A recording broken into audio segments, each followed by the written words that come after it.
savoir quand faut-il se rendre à la maternité. Alors, ce qu'il est déjà important d'expliquer, c'est que, en fin de grossesse surtout, tout ce qui vous paraît bizarre doit vous amener à consulter.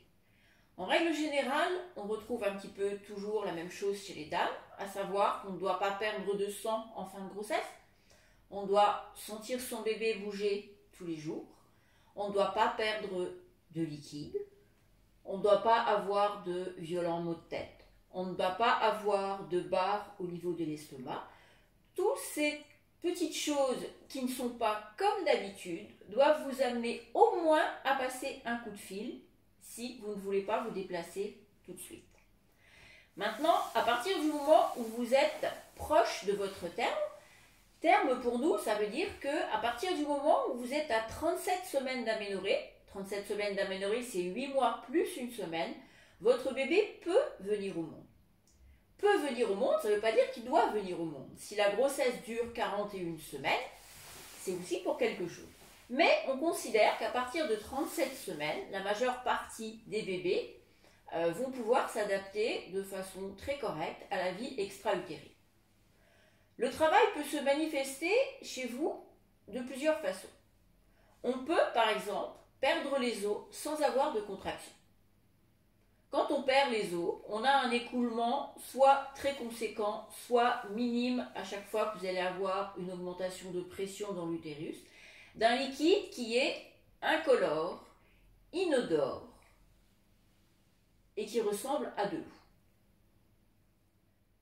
Ça veut dire que la poche des os est rompue. À partir du moment où la poche des os est rompue, votre bébé a un contact direct avec le milieu extérieur et donc il y a une possibilité infectieuse qui est évidente.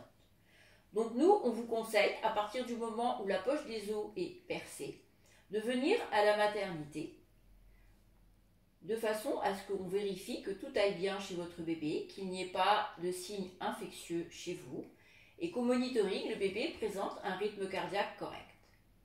Ensuite, qu'est-ce qu'on fait ? Ensuite, on va vous laisser la possibilité, pendant les 24 heures qui suivent, que le travail se mette en route spontanément. Et si au bout de 24 heures, le travail n'est toujours pas mis en route, toujours à cause du risque possible d'infection, on décidera à ce moment-là de déclencher le travail et de vous donner des contractions.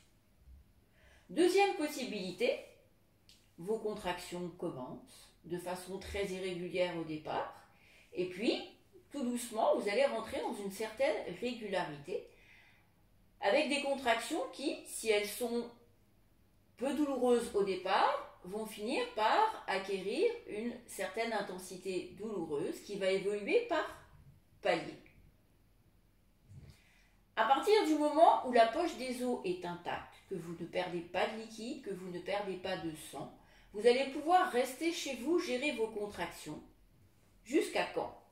Moi, je conseille toujours à mes dames de venir à la maternité à partir du moment où elles ont des contractions douloureuses, régulières, et qu'elles n'arrivent plus ou qu'elles ont du mal à gérer la douleur de la contraction à la maison. Troisième possibilité, vous démarrez un travail comme décrit précédemment, et puis vous gérez tranquillement vos contractions à la maison, et tout d'un coup, la poche des os se perce. On repart à la première éventualité. À partir du moment où la poche des os est rompue, on se prépare tranquillement et on vient à la maternité, toujours à cause du risque possible infection. À côté de la perte des os, on peut également perdre ce qu'on appelle le bouchon muqueux. Le bouchon muqueux ne doit pas forcément vous emmener à la maternité parce qu'il ne signifie pas un début de travail.